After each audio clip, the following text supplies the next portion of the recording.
Ukraine. What was Victoria Nuland's role in Ukraine?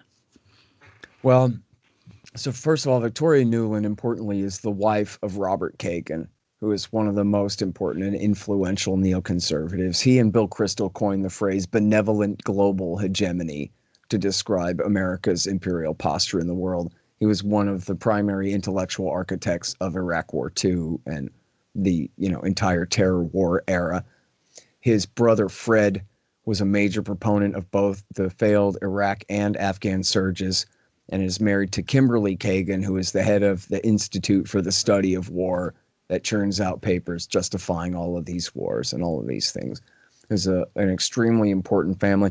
I also like to hasten to point out, because it's unbelievable until you hear it, and then you go, man, I can't believe he was right about that, that Fred Kagan, and again, this is Victoria Nuland's brother-in-law, and his father, Donald Kagan, her father-in-law, on September, I'm almost sure it was the 13th, Keith. It was either September 12th or 13th, 2001. So that George Bush should send the Marines to the West Bank to cleanse it of Palestinians and steal it all for the Israelis under the excuse of the September 11th attack. That gives you any idea of, what matters to the Kagans. So here's a little side point too about Victoria Nuland. I really like this. In 2012, the end of 2012, you'll hear me say this from time to time, where even the State Department admitted that Jabhat al-Nusra was just, in their words, an alias for Al-Qaeda in Iraq.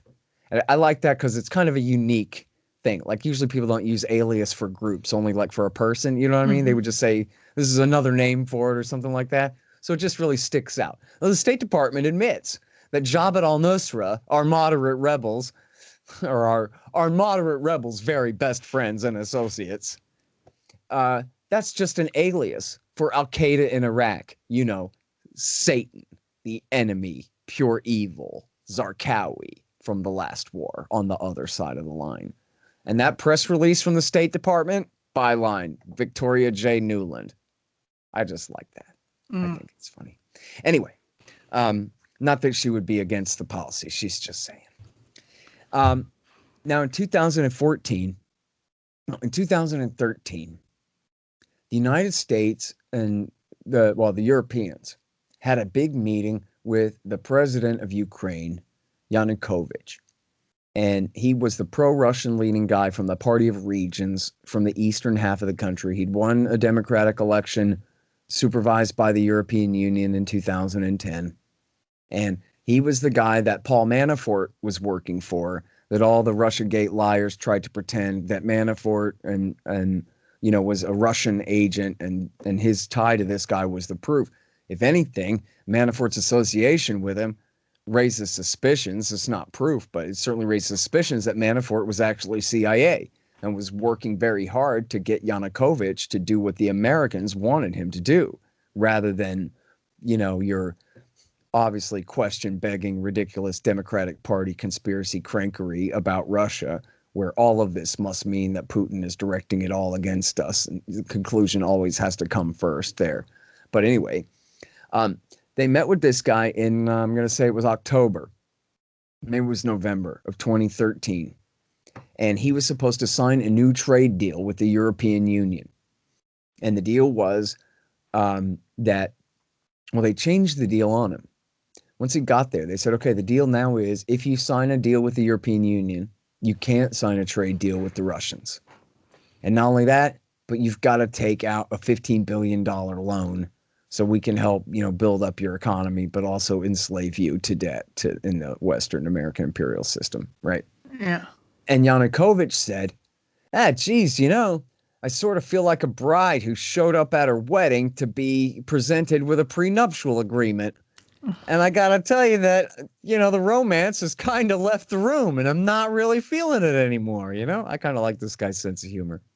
I don't really feel like marrying you anymore anyway. So you can take your prenuptial and shove it. How about that? And so he didn't sign it.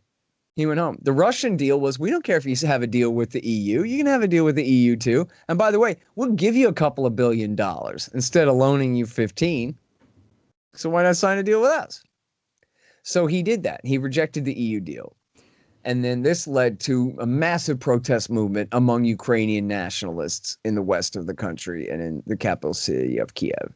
And the thing of it is that, um, you know, I don't think it's that they really were so intent on joining the EU, that they were just so pro-German and so pro-American that they really wanted to tilt hard to the West. I think really they were more independence-minded, the protesters themselves, and their problem was they saw this as a capitulation to Putin, that Putin wouldn't have wanted to sign the deal with the EU, and they would certainly rather be with the EU than the Russians, at least. The country's very divided in Russian speakers in the East and Ukrainian speakers in the West. And in fact, even that's oversimplified, because under communism, they outlawed Ukrainian. They tried to force everybody to speak only Russian. So there's, all kinds of horrible legacies of communism and of World War II, which we'll get to in just a second, because when the protesters came out in November and through December of 2013 and into January 2014, they were joined by a bunch of Hitler-loving Nazis from groups like the Svoboda Party, which had previously been called the Social Nationalists. Get it? The Social Nationalists, right? And Right Sector and the Azov Battalion and these other groups. And these are the proud grandsons of the Galatian SS, who helped fight on the side of the Nazis during World War II and helped to precipitate the Holocaust against Jews and Poles there. And so, in America, liberals and conservatives call each other commie and Nazi all the time. Over there, they really mean it. And it's true. Yeah. In fact, I saw a thing where a crowd of Nazis beats up an old woman who is kneeling in respect, like laying flowers at the feet of a statue of Vladimir Lenin. Like, yeah, okay, well, she is a communist and they are Nazis. Like, okay, that's not hyperbole. Like, that's exactly just like in the insult, these are pretty stark divisions, man. Many of them remain. Now, the American goal is to run off with Ukraine. And the thing of it is, man, before I tell you about Victoria Nuland's phone call, let me tell you about Gideon Rose. Gideon Rose is the editor of Foreign Affairs magazine, which is the journal of the Council on Foreign Relations, the most prestigious and oldest foreign policy think tank in America, founded after World War I by J.P. Morgan's guys. And Gideon Rose, in, I'm going to say early in the second week of February of 2014, went on the Colbert Show. This was back when he was a comedian on the Comedy Channel, before he became back when he was a conservative character and was funny, before he was himself just a plain old liberal and was not. But anyway, I don't know whose idea this was, to put Gideon Rose on the Stephen Colbert Show to explain that this is what we're doing here. It's kind of a weird kind of a press release. But he says, look, we're overthrowing the government of Ukraine. Here's what we're doing, Stephen, is we've got to, you know what, I might have got this wrong. This might have been just after this coup. This might have been like 2 days after the coup or something. Forgive me, it's been, 8 years, 7 years. I can't do math either. But anyways, right, just either right before or right after the coup. And he's saying, so look, the deal is, Stephen, is Ukraine is like Russia's girlfriend, and we're trying to steal her away from him. Ukraine is like Robin to Russia's Batman, and we're trying to break up the partnership. We want to take Ukraine away from Russia. And we think that while Putin's distracted with the Sochi Olympics, that we can get away with it and he won't be able to do anything about it. And on and on. You can watch the video. It's still online. It's really instructive. See, if we move fast enough, Keith, it'll just work. And Putin, he won't be able to do anything. Now, I know the rest of the day, all of the rest of the time we spend pretending that Vladimir Putin is the most brilliant and malevolent genius in the history of mankind, responsible for every election result everywhere in the world, whether we approve of it or not. And everything that everyone thinks about every topic, too, is all because Vladimir Putin told them to. And everybody knows that. But in this case, that dumb son of a bitch, we're going to steal his Canada away from him. And he's not going to do anything because we assured ourselves of that. Uh-huh. Great, guys. Good thinking. Okay.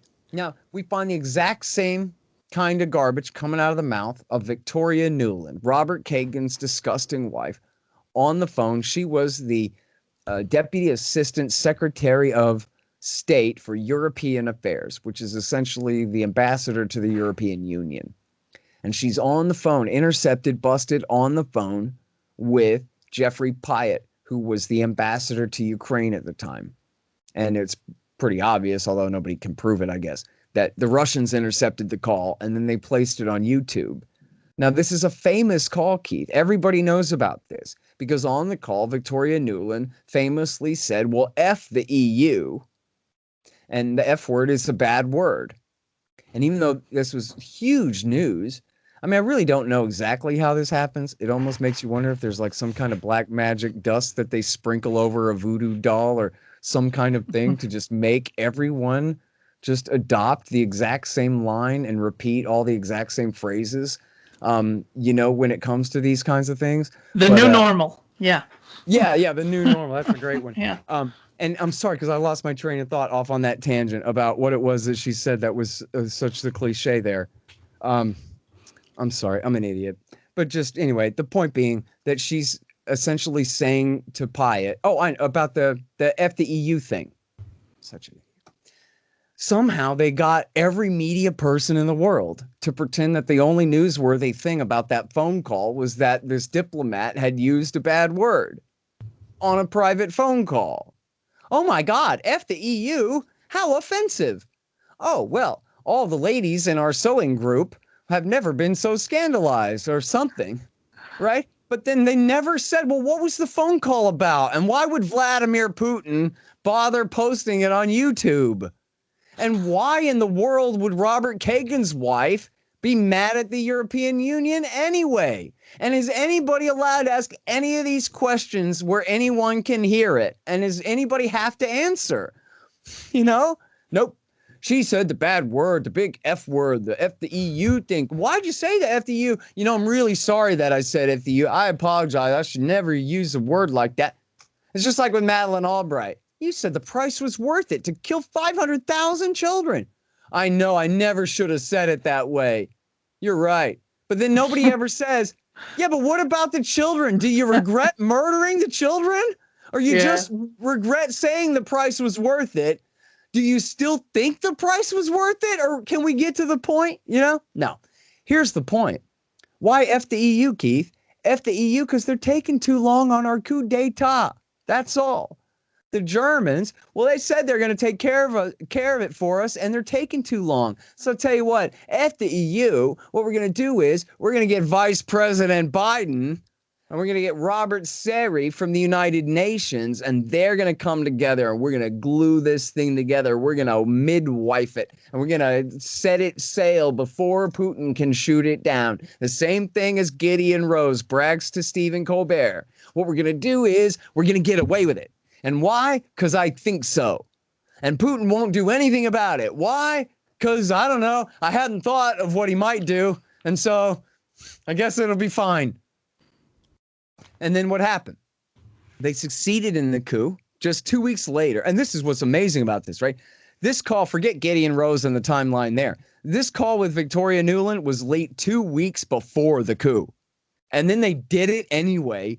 And then the results were exactly as she said. Oh, we don't want Klitschko in the government. We want him on the outside propagandizing it for the thing and helping with the branding and all that. Yats is the guy, Arseniy Yatsenyuk. We want him to be the new prime minister. And, this and that. It's all there. That's exactly what happened. Yats is the guy. He became the new prime minister. He was in the job for, 3-4 years. And one of the major leaders of the Social Nationalist Party, Andrei Parubi, the Nazi, became the Speaker of the Parliament. And, the Nazis, people go, oh, well, the Nazi Party's lost in the fake election that they held, that the entire, eastern half of the country didn't vote in and weren't allowed to vote in. But hey, we held an election, so let's pretend it wasn't a bloody coup d'etat junta, but instead was some kind of, well, it wasn't that well, there's some sniping. There was slightly bloody. Um, but let's pretend that this coup d'etat junta is totally legit because they held some elections. And look, the Nazi parties did very poorly in the elections. Yeah, but how did the Nazis do? Because they all left their old parties and joined up with these other parties that did very well in the elections, actually. And, that's how this guy Parubi became the Speaker of the Parliament. And then all these Nazi groups joined the army. And what happened was, and James Carden pointed this out, that the British Parliament's investigation showed that 4 different, and I didn't know this at the time, I only found out about this later, but 4 different former Ukrainian presidents signed a letter saying now's our chance to kick the Russians out of the Sevastopol naval base. Well, that is their only 52 week a year warm water naval port. And, the rest of them are all frozen over in the wintertime. It's an extremely important strategic asset. And Ukraine, the Crimean Peninsula, on which Sevastopol is based there, has belonged to Russia since the 1780s, when America was under the Articles of Confederation. And, before Florida was part of the Union. And the only reason it ever belonged to Ukraine was because in 1954, after Stalin died, Khrushchev, who was from Ukraine, needed to consolidate support with the Ukrainian Communist Party. And so he gave it to them basically by decree. The premier of the Communist Party of the Soviet Union, the general secretary of the Soviet Union, decreed that it belonged to Ukraine now. Then when the Soviet Union fell apart in 1991, they made a deal that said, what the hell, you guys can keep it just as long as you protect the rights of the majority ethnic Russian population there, and as long as you let us keep our naval base at Sevastopol. So now, after the coup, they go, come on, let's kick the Russians out of the naval base at Sevastopol. And Putin says, "Niet," and has all of his sailors tear off their insignia, just to confuse the issue for a minute, I guess. Grab your rifles, boys, and go outside, find a street corner and stand on it. And that was it. They were already there. They didn't invade from Russia. They were already there at their base. And essentially, they just all went outside and seized the Crimean Peninsula in a coup de main, which means, no battle. They just take it and it's over. And in fact, there's footage. I've seen the footage of the only 2 shots fired were over the heads of a couple of Ukrainian soldiers. And these Russians fire a couple shots over their head and go, you boys better turn around and leave now. Those days are over. Now it's the new ones. And they say, okay, and go. And that's it. And so then they go, oh, Russia, the aggression, the war crime, and Vladimir Putin and seize the Crimean Peninsula, which you're not supposed to do that. It's a violation of the international law that Russia signed up for. They claim to still respect the Soviet Union's signature to the UN Charter. They don't have the right to do that. You can't do that. But come on. America just overthrew the government there, and they were threatening to kick them out of their naval base. Don't you pretend like, oh, Russian aggression just broke out for no reason, and it's sure not our fault. It's nothing Victoria Nuland or Gideon Rose could tell you that we did that might have provoked such a thing. It's impossible to understand. It's just Russian aggression, I tells you. Yeah.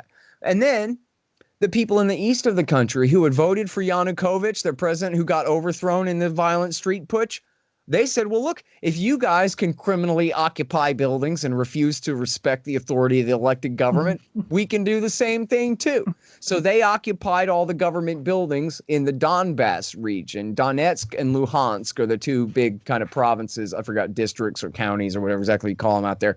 But in the Donbass region there, in the far east of Ukraine, where they're all Russian speakers and very close to the Russians. And then the new government in Ukraine declared war on them, called it a war on terrorism, and attacked them and started mercilessly butchering them. And then they again call that Russian aggression and pretended the Russians were invading Ukraine, when all the Russians were doing was sending special operations forces across to help the people of the East defend themselves from the American-backed onslaught there. And certainly worse than 10,000 people were killed in the fighting in the East there through 2014 and 15. Famously, a plane was shot down, although it's not a proven fact either way exactly how that plane was shot down, plane airliner full of civilians. over that battlefield. And, could have led to war. And if you imagine the shoe on the other foot of the Russians trying to pull a stunt like this in Canada, we'd have gone to war a long time ago.